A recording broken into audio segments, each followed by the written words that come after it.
Hello and good day to one and all. Dr. Frank is back with another set of predictions. Excuse me, I've not been feeling too well the last few days, so apologies about that. We are doing the weekend's football. Very happy with how it went via the midweek. 4 wins, 3 losses. Thing is with me is majority of the last minute predictions or that I may see, the majority of them go out on Twitter as well as here on YouTube. So like the championship double that I did, Blackburn Rovers and Burnley both to win under 5 goals, put them both together at 3.30. That was on Twitter. So with a little bit of feedback from what I obtained, letting you guys know that my Twitter is at Dwayne P Frank. So DWAYNE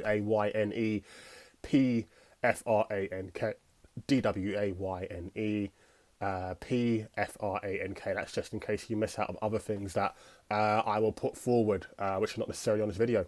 You know the drill. If you like the content we continue to bring out, like, share, subscribe, retweet, follow, positive, negative comments, keep them coming, of course. 5 matches we're looking at in the Premiership is where we're going to start off with. Then we're going to move on to the likes of the Bundesliga, La Liga, and of course Serie A.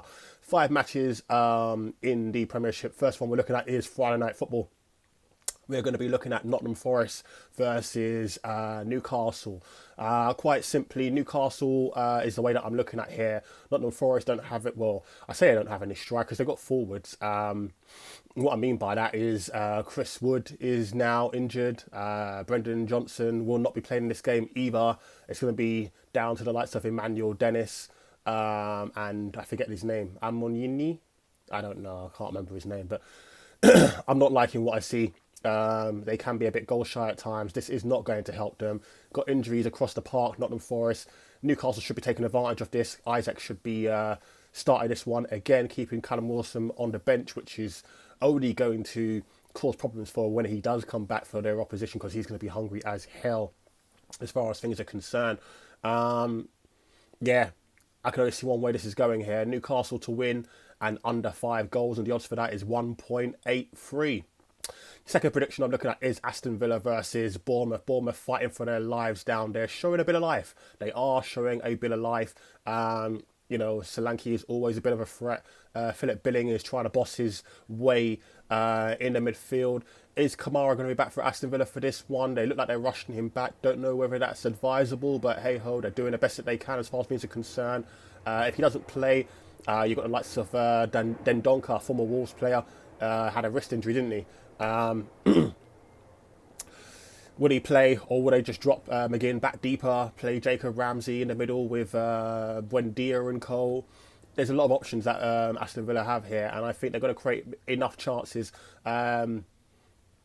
Watkins is hot right now. He's hot. What's he scored? 6 goals in 7 games.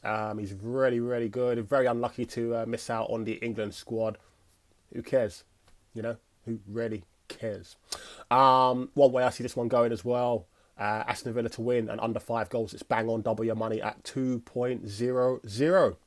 Third match I'm looking at is Southampton versus Tottenham Hotspur. Southampton, just like Bournemouth, fighting for their lives. Is time running out for these clubs? Not quite yet. There's still 11-10 games to go for them respectively, but my God, they need to start picking up these wins and picking up these wins quickly. So much onus on James Ward-Prowse. A lot of talk about James Ward-Prowse. Doesn't really do much in the game. Just takes the set pieces. If he doesn't score the set pieces, he's like Frederick Lundberg, isn't he? Remember Frederick Lundberg for Arsenal?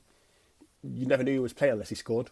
You know, similar thing with James Ward-Prowse. If they keep him quiet, Tottenham, which I believe they will this time around with the likes of Højbjerg, I think they coast this one. We know how Kane loves scoring against Southampton. So Kane scoring and Tottenham winning is definitely a lean. However, I'm just simply looking at Tottenham to win and under 5 goals. And the odds for that is also 2.00. Then we move on to Chelsea versus Everton. Interesting one here. Chelsea now moved on to the quarterfinals of the Champions League. Arguably doing so much better in the Champions League than they are in the Premiership. Graham Potter still doesn't know his best 11. However, he is slowly getting players back, you know, from injuries. Kai Havertz is doing well up front. Aubameyang seems to be out in the cold now and he's not coming back. Cucurella has now been dislodged by the returning Ben Chilwell, who's playing incredibly well. Reece James, it's only a matter of time before he's back as well. I like what I'm seeing from Chelsea. Everton's still fighting at the bottom there. Chelsea to win under 5 goals. That's what I'm looking at here. I'm sorry. Chelsea to win and under 5 goals is what I'm looking at. 1.83. And then finally, I'm looking at Arsenal versus Crystal Palace. Arsenal going to be smarting after that loss against Real Betis last night in the Europa League. Or Europa Conference. No, Europa League. In the Europa League. Got to pick up them 3 points against Crystal Palace to keep their momentum going or get themselves back on track. It was a lengthy game, 120 minutes at the Emirates. There might be some lagging legs out there as they take the field on Sunday. Crystal Palace just sacked their manager as well. Managerless. A lot of people are talking about manager bounce. There ain't no manager bounce. There's no manager there.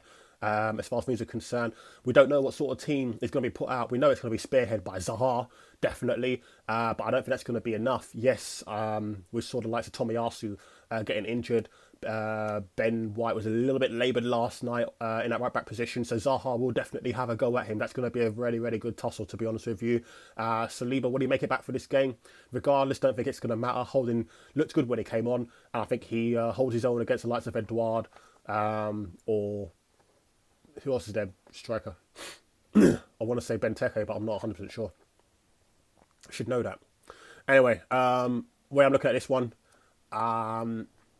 we know Crystal Palace, last 4 visits, they've drawn 3, 1-1. They haven't lost there in 5 outings or 4 outings. No, in the last 4. They haven't lost in their last 4, basically. I see Crystal Palace getting on the score sheet. That's the thing. So, with that being the case, I don't think they win. I think they lose 2-3-1.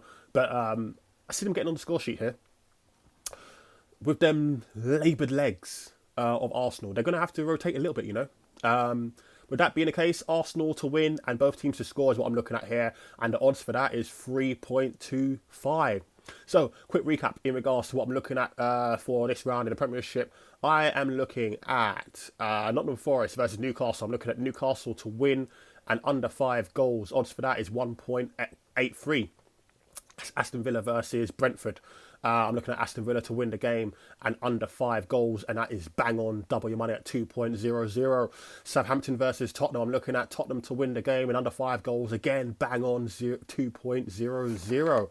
Chelsea versus Everton is what I'm looking at next. Looking at Chelsea to win and over 1 goal in the game, so at least 1 goal in the game. I may have said under 5 goals originally, so apologies. Make sure I've got this right for you. Chelsea to win and over 1 goal in the game, so at least 2 goals in the matchup, and the odds for that is 1.83.